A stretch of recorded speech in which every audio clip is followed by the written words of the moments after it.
1,000. Welcome to another episode of Unleash the Hero Within. And again, I find myself in the beautiful city of Setúbal.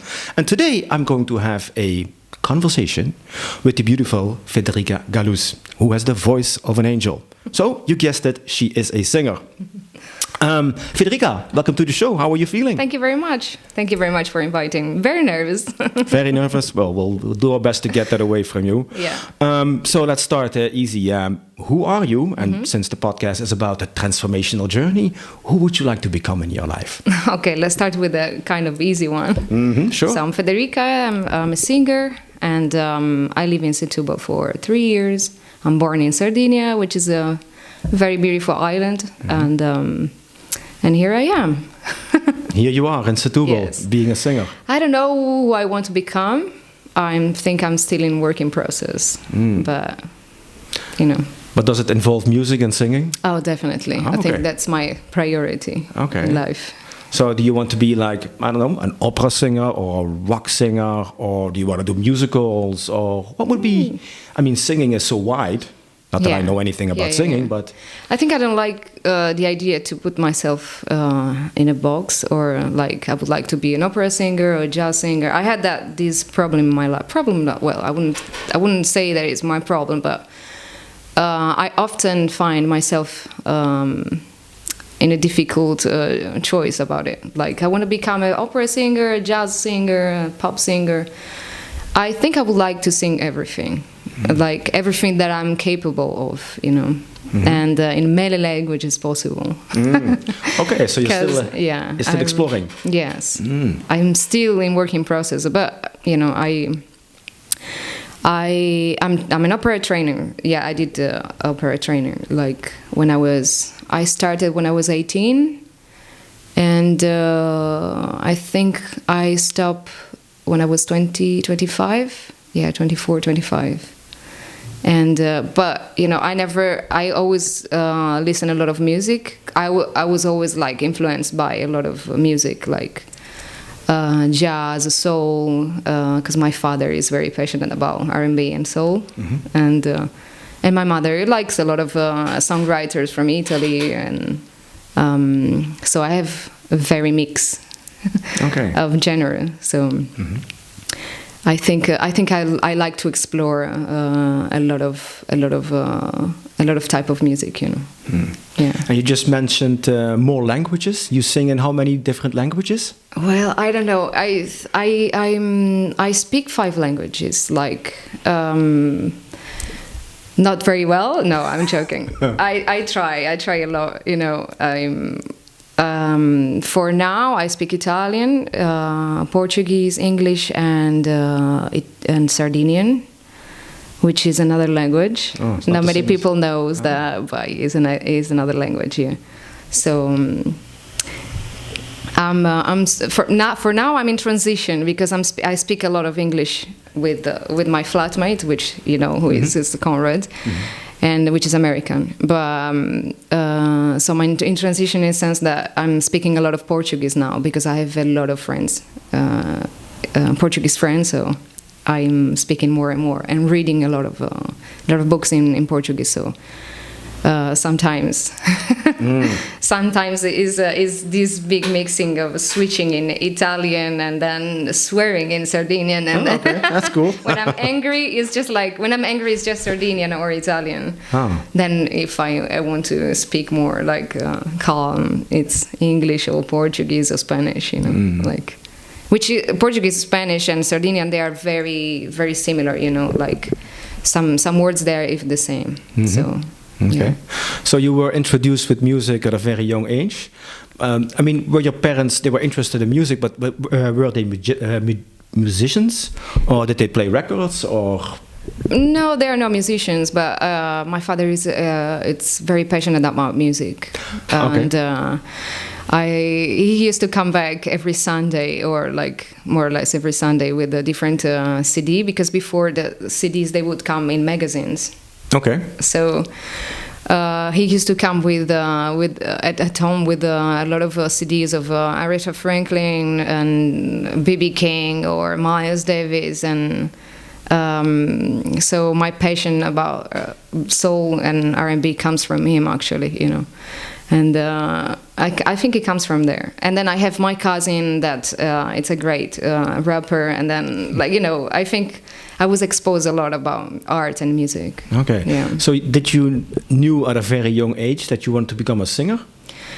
Oh my God, that's I think it's become a singer. No, I think I always sing. Like, since I remember, we used to live in a flat, and there was this experience. I experienced a lot of pleasure of me singing in the stairs of this building. Sure. And the echo of the voice was something that felt like so great to me. Like, my body and my mind, they were like, ooh, this is really nice. And what I can do with my voice is, it's really nice. So I started to sing down the stairs of this building. And it was a great experience. I would stay hours there.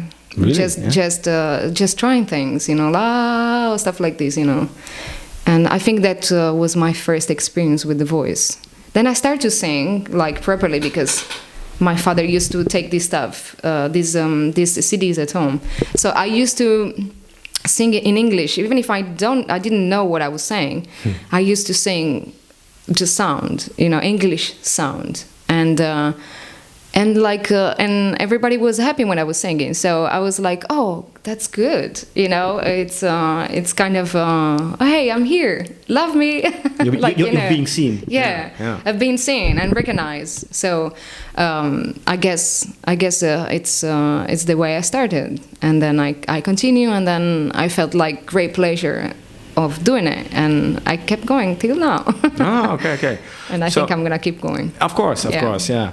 But so you discovered your passion for singing at a very young age. Yes. And then you went to school to get an education in singing as well. Yes. Okay. I was very lucky actually, because in the high school there was this course that it was just for music, like pedagogic music. I don't know how to translate this very well, but was about music. So, and was about classical music, because in Italy you very often start with the classical music if it's not jazz. So I started to study opera, and that's the way I started. But for me, it was very weird, because I was coming already from the soul, R&B, and jazz, and, you know, all this stuff, and then boom, to the opera thing was, okay, that's weird. I don't know. I'm not sure if I want to sing this stuff. So the first few years, I didn't like it at all. Yeah, I thought it was something very old, or something very, you know, very weird, because you have to build a voice for that. Fortunately, I had a great teacher that pushed me a lot and believed in me more than myself. Because I was a teenager, and I used to love to go to parties, and obviously, and listen music, and you know, and for me that training was like very I don't know, I guess disciplined. Sure. And I was not used to it. I was very rebel. So yeah. But I'm very grateful that she pushed me, because if I keep singing now, and if I can sing for 3 hours, and I think I can do a studio session for 3-4 hours, is because the technique is it's solid, and I can sustain that thing, these kind of rhythm, because of that. And eventually she teach me how to be disciplined as well, and to take this seriously in a serious way. Mm-hmm. So I was very lucky on finding these kind of teachers, you know. Mm-hmm. Then I find even bad teachers, but I think that's normal. Everybody click with different people, you know. Sure. So the first years you were introduced in opera in Sardinia, that was? Yes. And that was for how many years? Well, I passed like all my high school, like so 6 years, 5 years, yes. And then I eventually went to the conservatory for 4 years, and then I think that teenage age where you try to follow something, so you grow and you are like shaping yourself by experience. I gave up on opera. Okay. I'm still very passionate about it, and I love the stories, and I love the fact that I can read, and I really love the history and great composers and things. But I decided that it was not the life for me, and I gave up. Okay, so you decided you didn't want to become an opera singer. Yes. Okay, and did you? What happened then? What happened then? Well, that's when I decided to not continue in the conservatory. Obviously, it was a big, not void, but it was like, whoa. So what I'm gonna do now? What's the next step? And I didn't know. I passed 1 year that I came back. Well, I was studying in another city, so I left my hometown when I was 19, 20. And then after a few years, I was living in another city, and I decided to go back to my hometown. And it was a very challenging year because I had to decide what to do. I couldn't stay there, I couldn't do much there, There was nothing that it was for me that was an opportunity to grow. Sure. So that year was very black, in a sense of very dark, in a sense of what I'm gonna do, what I'm gonna be. I can't stay here. I don't like to stay here. I would like to leave and and become independent, because that was my call for when I was very young, was already my call to be independent and but also to live with music. And the two things very often they clash, in a sense that we grow up listening constantly, oh, you can't live with music. So you believe in that. Yeah. When you are very young, you believe that you can't do that, which is not true. There is so many ways that you can live with music. Obviously, it's not an easy path, but what an easy path? I don't know. Were your parents disappointed that you decided to stop being an opera singer? Oh wow! Well, obviously they were not very happy because they were supporting me financially as well. And no, they were not very happy. But at the same time, I think that my first fan is my father. So. I think he knew I had something in mind, and he trusted me, and I felt supported. Even my mother, obviously, but the father is always like the one that push you through life. No. So when I decided to go to London, I said to them, well, I'm going to London, and they were. I think they that I said that, they were having dinner. And my father, oh, what? Sorry? It's like, yeah, I think I need to go to London. Why? What's in London? Because there is this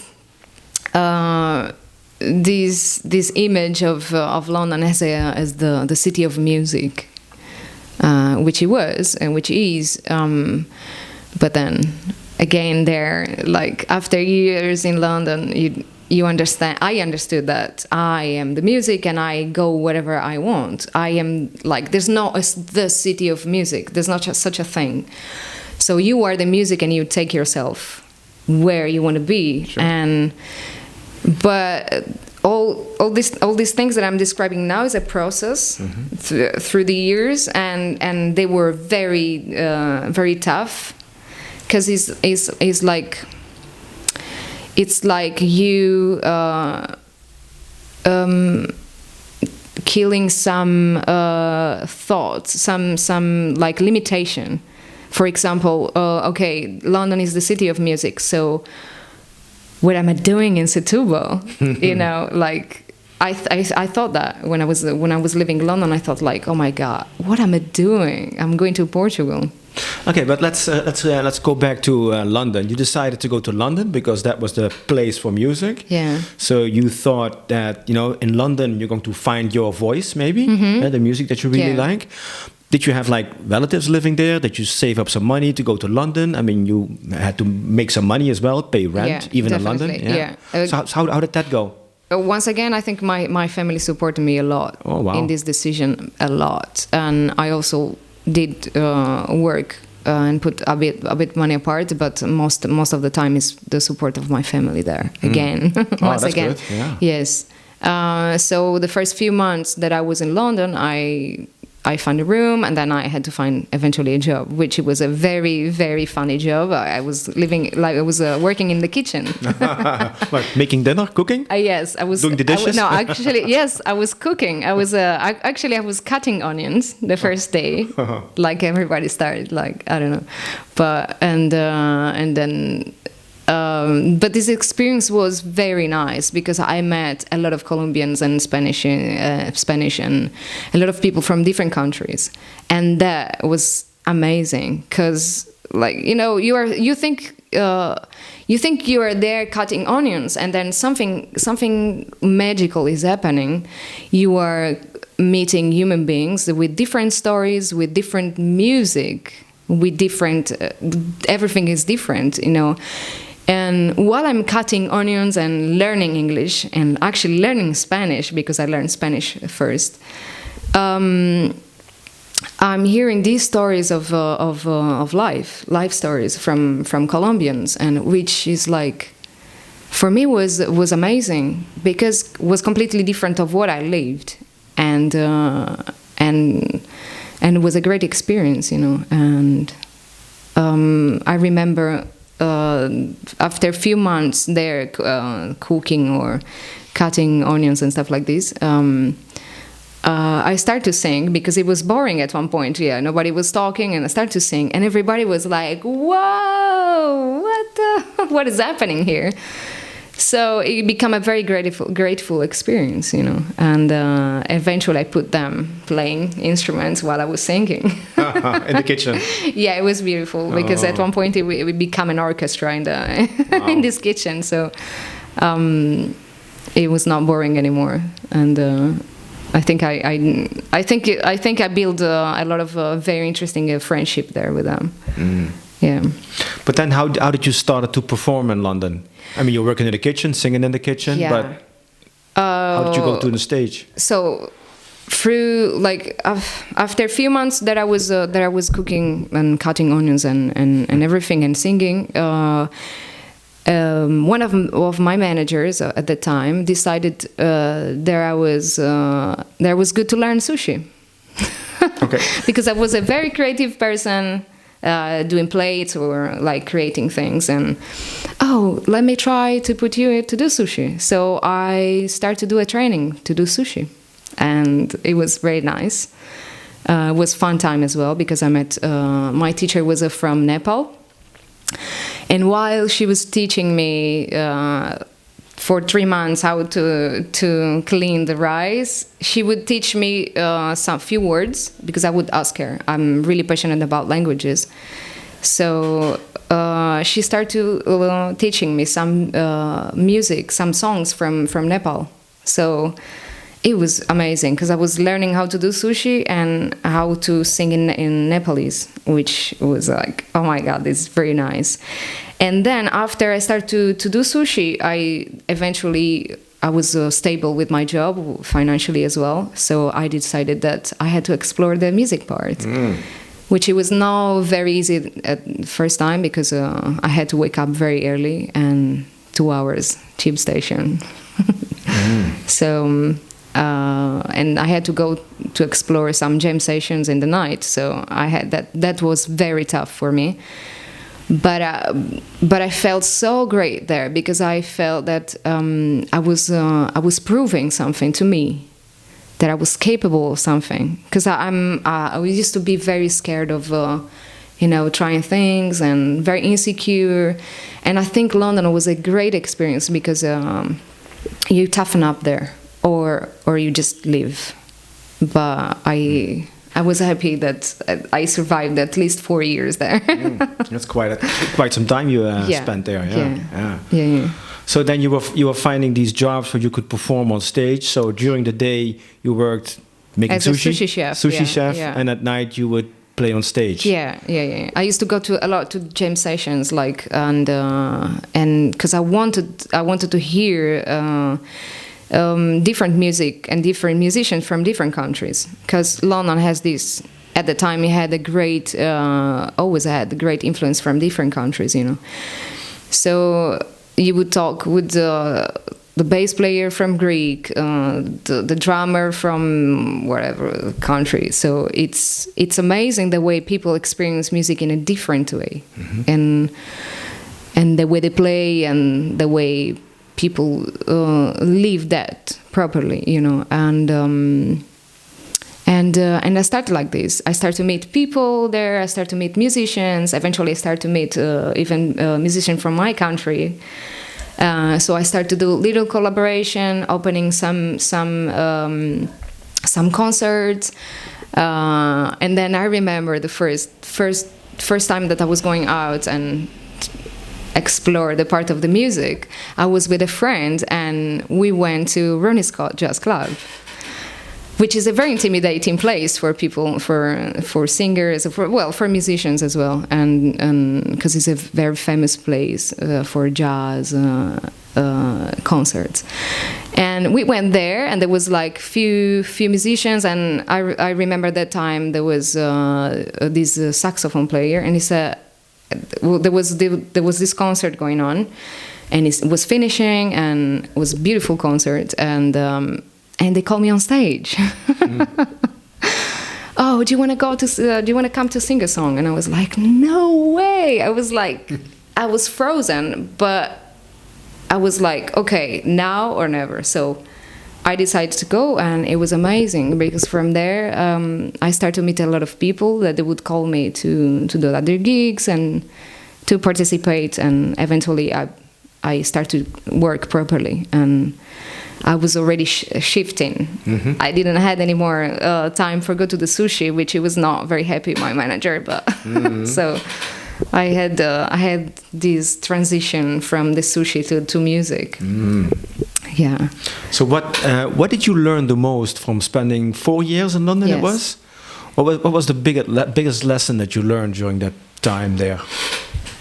I think the biggest lesson that I had there is that sometimes I think I am more capable of doing things than I think. Because London shapes this part of you, or you go, or the city make you go. Because you can't stay in a comfortable place. Because it's not a very cheap city as well, so you have to push. And also, it opened a lot my mind, and it opened to discover the way other people live, and the way other culture exists in one city, which is not easy. Different religions, different cleaning life, cleaning. And the different thinking, like the way you think is completely different from another person that is from another city, from another country, and has a completely different belief system. Sure. Yeah. So he opens more to this part of understanding the other person, and respecting a lot as well. Different point of views and way of livings. What made you decide to leave London? Oh, wow. Well, I think I didn't decide. It was not a completely conscious decide. It was like I was a bit tired of moving very fast. I first needed a break. So I thought, okay, I might want to go to Spain and experience a year in Spain. But then, like as life, life takes you in some place where sometimes you don't imagine. So I met my ex-boyfriend at the time was my boyfriend from Portugal, and we decided to leave and experience different way of living again. And we opened a recording studio, which is still there. I'm not there anymore. But in Spain? No, in Portugal. Oh, in Portugal. Yes, it's Portuguese. Yeah. Okay. So I followed him, and because I also wanted to experience a different. I didn't want to leave totally London. I thought, okay, I'm gonna take some time and leave different things. Eventually, I might come back or not. I was open, actually. Okay. I wanted to experience different things again. Sure. And so I decided to follow him, and we opened a recording studio. He opened a recording studio, and I think it's going well. And yeah, I'm still here. So you moved with your boyfriend that you met in London. Yes. You moved to Portugal. To Portugal, to Faro. To Faro. It was close to Faro. Yes. Okay. Yes. And how long did you stay there? 3 years almost. Okay, 3 years. Yes. And then eventually we started to work there. Okay, you started to work there. You had your recording studio. Yes. You were performing as well. Yeah, we were performing a lot in different cities, and so we had a very stable job there, just doing music. Sure. Yeah. And we create our circle, and so we were working for bars, for weddings, for everything, for 5-star resorts and like private events. Cool. So yeah. Okay. It became my full-time job. Okay. So yeah. And then what happened? And then and then what happened is like I decided that that was not the life that I wanted. And again, like I choose to leave and instead of comfort. Okay, but in what way was that not the life you wanted to live? Because it sounded to me like you had this recording studio, there was plenty of work, 5-star resorts, you were being asked to sing everywhere. I guess I was not integrated very well there. I couldn't find my space. I couldn't find friends. I couldn't find I was feeling very out. I was not. I felt. I even sometimes I had regrets of leaving London because I was in the middle of a process there.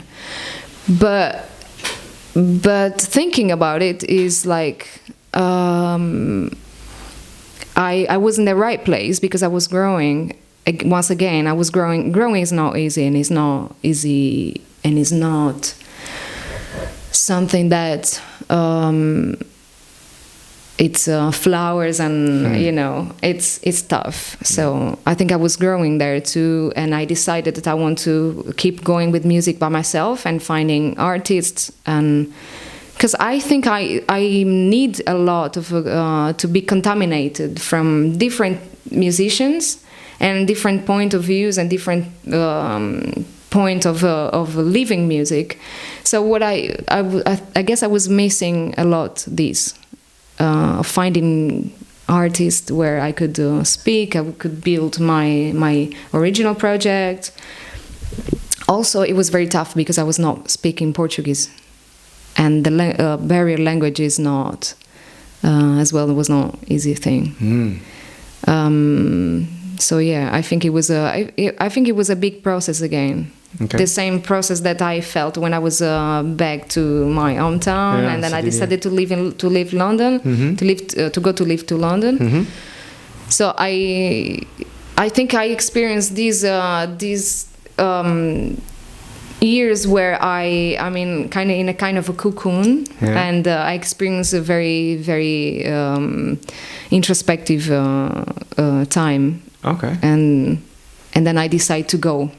Okay. I think it's properly a process for me. Sure. So I decided that I was not happy. That not just happy. I was not feeling that I was growing, and I was not feeling pushed. Okay. This pushed for life and learning things. I love learning new things. So I decided to leave, and but the moment that I decided to leave, pandemic came. Oh, okay. Also, I had a project there, and that I wanted to start an original project. I was already starting to write, to record some stuff, and then I had to leave. So pandemic came, so I was like, okay, what I'm gonna do? I had to stay there during the first lockdown, and eventually I met Conrad. Well, actually, I met him before, a little bit before, because we were supposed to work during the summer, and it didn't happen, obviously, because of the pandemic. So during that time, actually, for me, the first lockdown was very fun. Sorry to say that. Sorry, it was, with all the respect. For me, I was discovering something about me that was very important for me at the time, and it signed my path now. I start to record more my original things, and I start to take all the songs that I used to write in London during my way of work. During my way to work in the tube station, I used to write songs there. So, and I started to record that by, like, we were doing that everything online, obviously, and we were sharing music and sharing thoughts and sharing a lot of stuff. And eventually, the first time they opened, I started to move my stuff here in Setúbal, which was another process, because it was I lost house, I lost boyfriend, no friends. I had just two friends, one from England, and one, she's Dutch, and they actually helped me a lot through this process, and the only two friends that I had, like, in there. And eventually I found my place here, and I love Setúbal. Oh, yeah? It's just amazing. It feels home. Oh, wow. How long have you been living in Setúbal now? Oh gosh, now I think it's 3 years. 3 years already, yeah? Well, 2 years and a half. Okay. Yeah. Wow, time flies. Yeah, but you know, when you feel at home, even for me, it's like home because of environment as well, like. The mountain and the beach is like remind me a lot of Sardinia, you know. So you feel already like, okay, this is familiar. But then eventually you discover people, and people here are amazing. There is a lot of artists, and a lot of, like, very genuine artists, and they want to do things, and they really want to do. They are really open to collaborate with you, and I was missing that, and here I found it, and and now I'm starting to do some collaboration as well, so I'm very happy about it. Yeah. So you found your home right now for Setúbal. Yeah. Okay. So what's next for the future? Next for the future, I don't know. And for now, I'm in the middle of another process, which is like recording again my original stuff with different artists. So, like, I'm collaborating with Renato Souza, which is a great guitar player from Setúbal, João Mota, and now I found this guy that's amazing bass player and amazing composer, which is Daniel Manata. And well, with him we are doing a lot of nice stuff. So I hope I can show to the world what they're doing. Yeah. I'm very excited about it. Yes. Yeah. Yes. So here you are on the journey. Yes. Yeah. Pretty much. Okay, cool. So I want to ask you about the journey. I mean, I gave you the treasure map a couple of weeks ago, and we talked about it. Yes. Well, thank you. We're all on this journey. And of course, you have experienced a lot of obstacles on the journey. Huh? You mentioned a lot of them. How do you deal with obstacles on your path? How do I deal? Okay, first, I freak out. I freak out totally. So, and then eventually I start to use my tools, which is like breathing, and going through. Okay, this is the obstacle. What I can do to go through it, or. Problem solving, okay, can I control these things? If I can control, what I can do. If I cannot control, okay, I just give up. You let go. Yeah, I let it go, yes, I let it go. I decided that, so many times the problem of me and a lot of people is to not let it go things that they are not working, which is like it took me years to realize that I wanted to leave, that I didn't want to stay in that city. So it's more like leaving what doesn't serve you anymore, and opening to what actually can make you grow, which is another part that is threatened, Yeah, because you have to step into the unknown. Yeah, but usually first I freak out, and then I breathe, and I go to the beach, I go to walk, I talk to friends, which helps me a lot.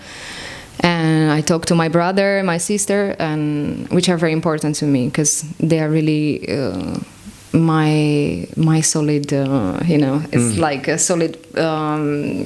They're a good ground for me. Okay, sure.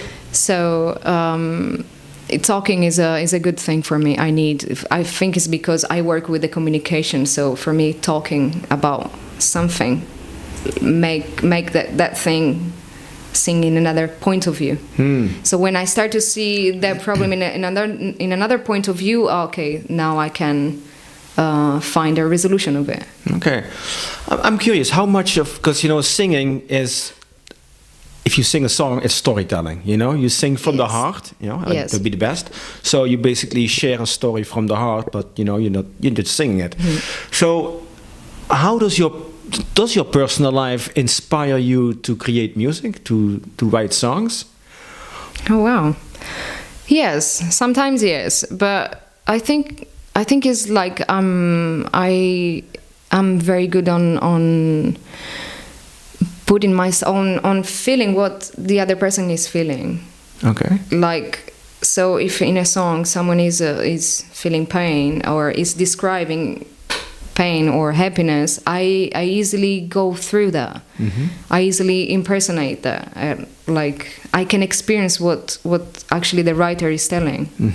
So and I grab those emotions and I make those emotions mine.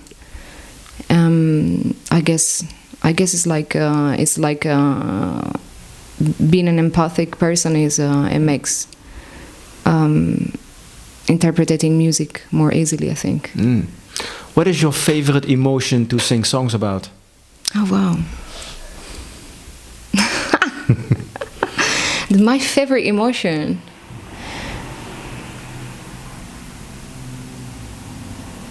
Well, obviously love, but it's not just that. I think love is a very, very, very noble emotion, one of the highest actually. But also,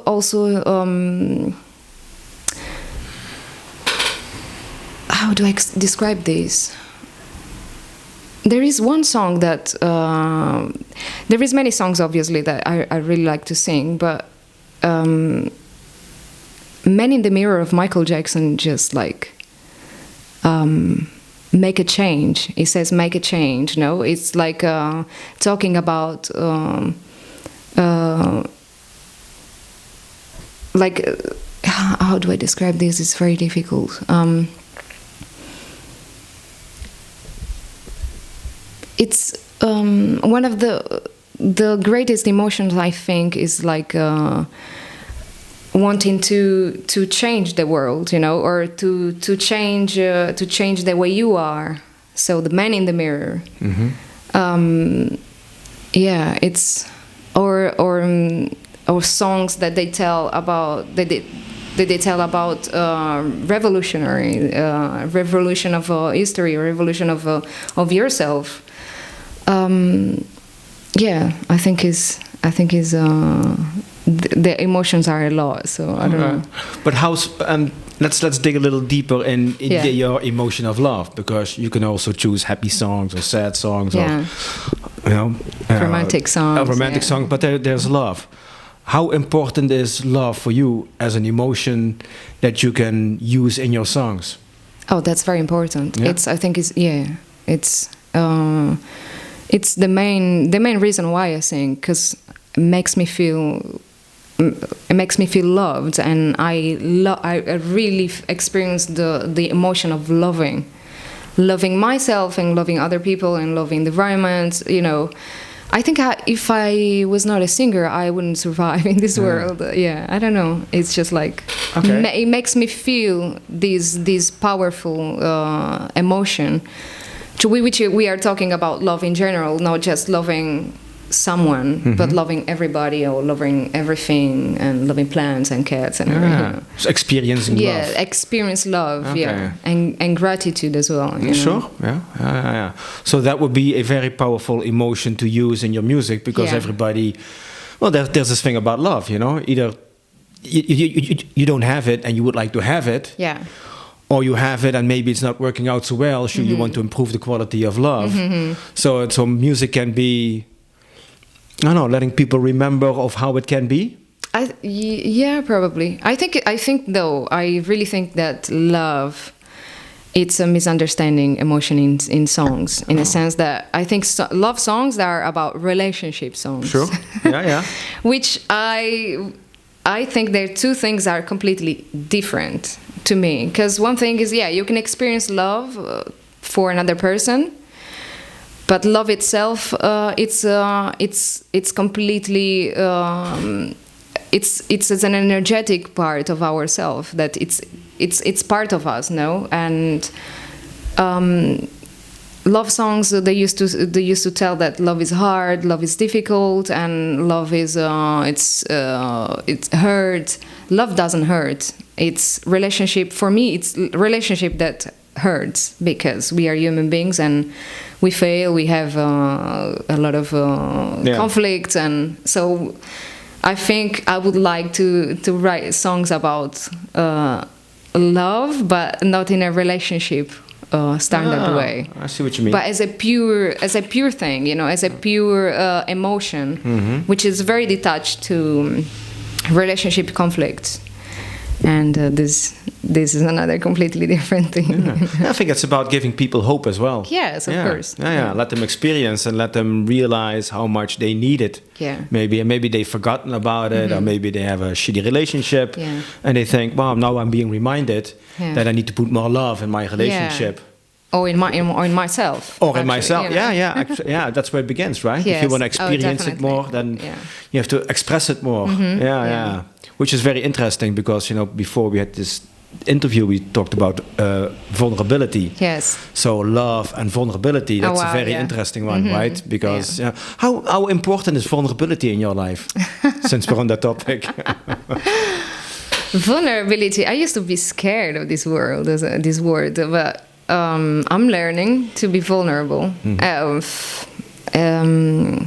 It's not easy because you have to open up. And you have to expose your failures, your weakness, your fears, and nowadays, like it doesn't feel right to open up with everybody, which I think is pretty much normal to not open up with everybody, but you have to be comfortable, You don't open up with someone that is going to stab you. No. But maybe he does, because then he reminds him what kind of asshole he is, and he wouldn't, No, but being vulnerable is also about, showing yourself. Yes. So if you want to, that's what the podcast is all about. If you want to become yourself, so you have to be yourself. So how do you do that? That's by being vulnerable. So, how can you be yourself? You're not expressing yourself completely. Yes. So I think this fear of being rejected or so, comes in. Oh, definitely. Yeah. So, but then and being judged, because I think it is. I think it's the main fear of musicians and actually everybody that works. You are exposing yourself. Sure. Yeah. So.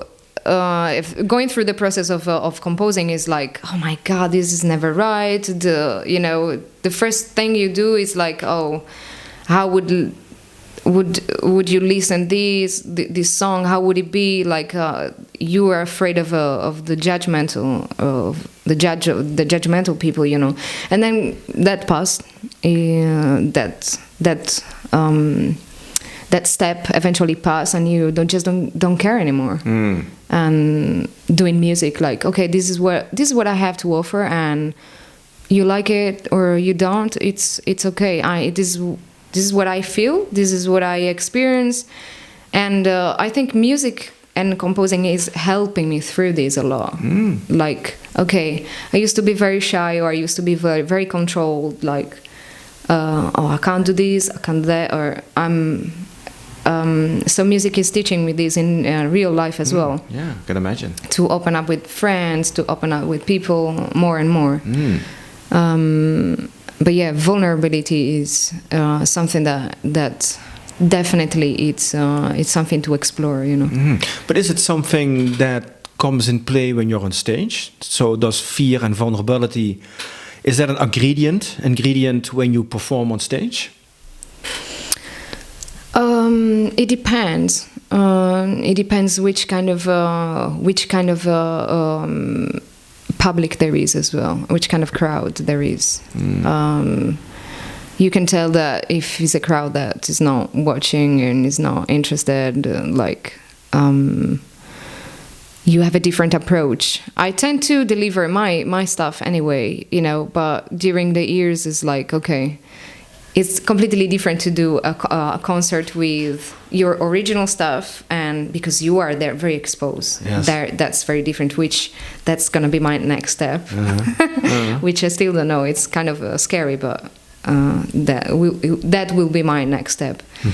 When you sing covers, you know, it's just like you are interpreting on something that someone else lived, and you go through that. And I guess yes, you are exposed there, but less. Yeah, it's somebody else's story, basically. Yes, it's somebody else's story, but you are less exposed.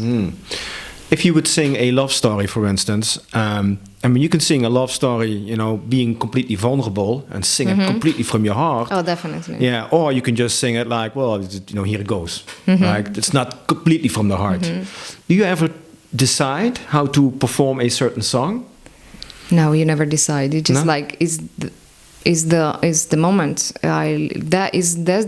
That's nice, because it's a sort of active meditation, because you are there and you are just living the moments. You are just singing. You're just there. There's nothing else. There's no past, no future. There's no.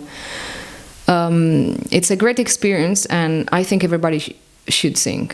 Like, should sing, not always in the stage, but you should sing, like, because you can't experience singing and thinking about what you're gonna do tomorrow. Yes, you can do that, but you know, if you are interpreting, if you are really inside of the story of that person, right, and that was living there.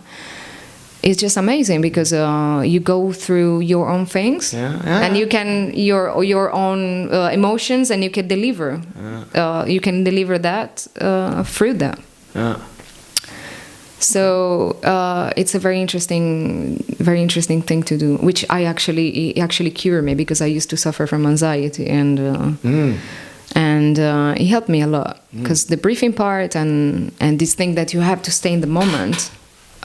There's no future.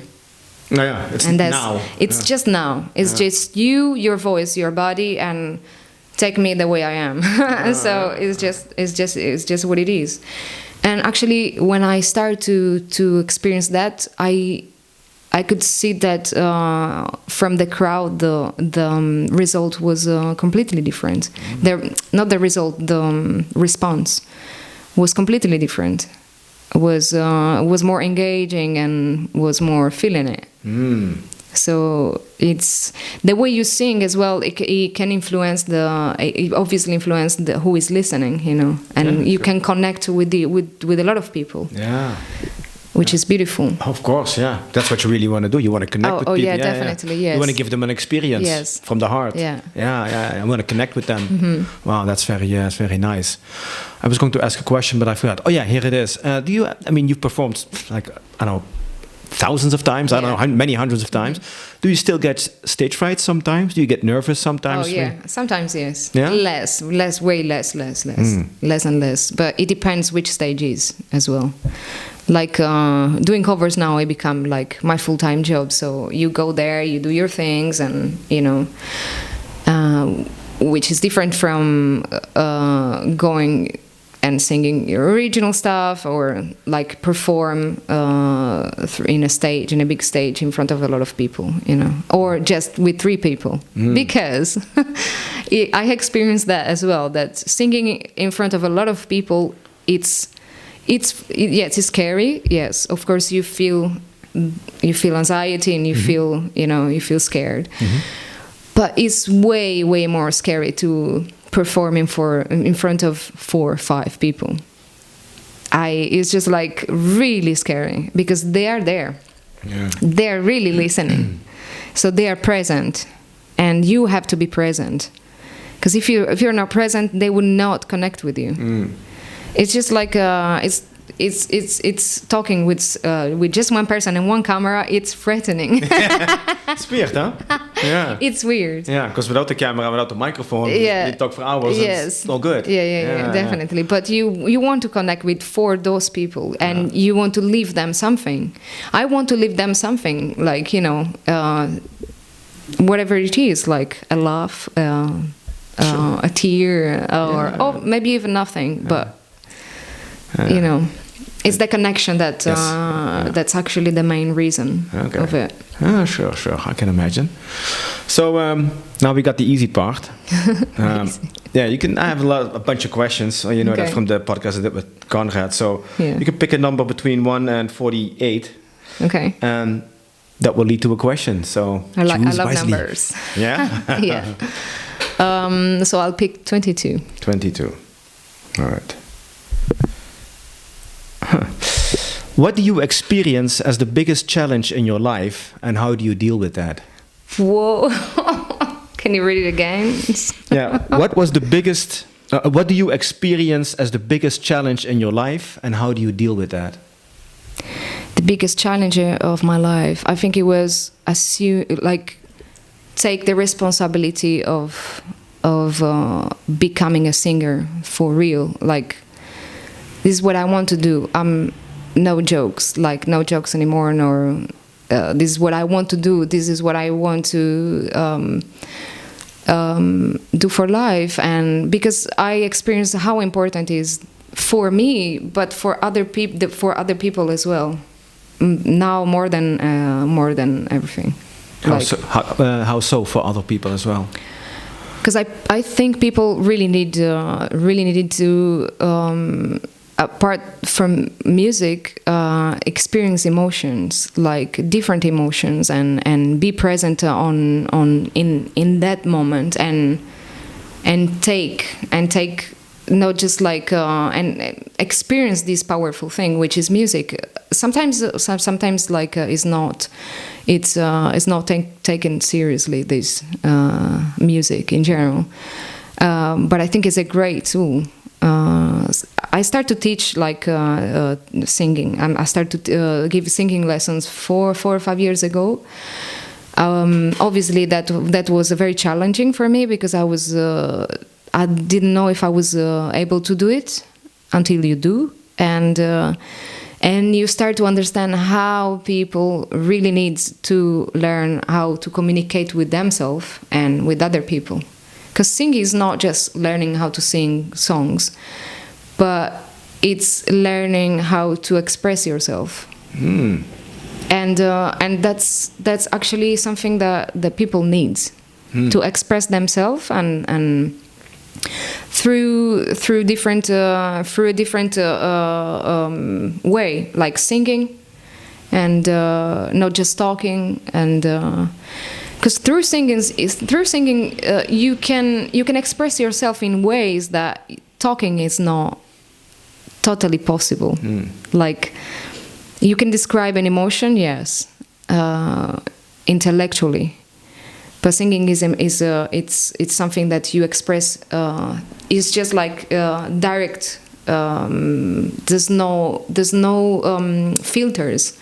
You can describe the emotion of love, but singing the emotion of love is something really direct. It comes from the heart, and it goes through your mouth. It's energy that's coming out. Yes, it's through, like it's delivering energy, pure energy. So I think people really need to express that and to listen as well, and to be present, and to experience all these three things together. Sure. So it's kind of a bigger responsibility that you're taking on. Yes, I think that was challenging, because it would imply that I would be that I would do everything possible to. Obviously with the limitation, but everything possible to be stable economically, which it was not. Well, yeah. That one is the first preoccupation, you know. But eventually, once you decide that's your really call, and that because it's pure, because there's no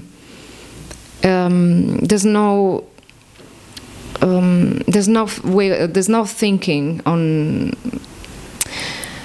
You decide that, and you decide that you're gonna go through it, even if it takes a time, and it takes energy, and it takes a lot. You just wanna. I decided that was my challenging thing, and eventually I was really scared, but now it's way better. I think you conquered the fear. Yes. Yeah. So that was the first part of the question. Yes. What is your biggest challenge? How do you deal with that challenge? I freak out. No. Yeah. No. It's the way I'm dealing is just I'm doing it without thinking, because I'm still an overthinker, but. I used to overthink everything, like, oh, I'm not gonna do this because of this, and eventually I wouldn't act, which is like doesn't lead anywhere, you know. Sure. And now it's time to act, and whatever it takes, like whatever, even acting with fear, which I'm doing that, and I'm learning how to act, even feeling the fear, you know. And I guess I'm in this part. Yeah. Okay, that's cool. That's good. I can imagine. I remember it as well. You know, I see that as well. If you're going to go for something, you're going to, automatically going to experience fear. What are you going to do then? Yeah. You're going to quit to something else? Yeah. Or are you going to stick with it? Definitely. I think the most challenging thing is properly taking responsibilities. Yes, taking responsibilities. And go through it, you know. Yeah, I think so too. Okay, we have time for another question. So pick a number. 6. 6. Okay. What scares you? Oh, wow!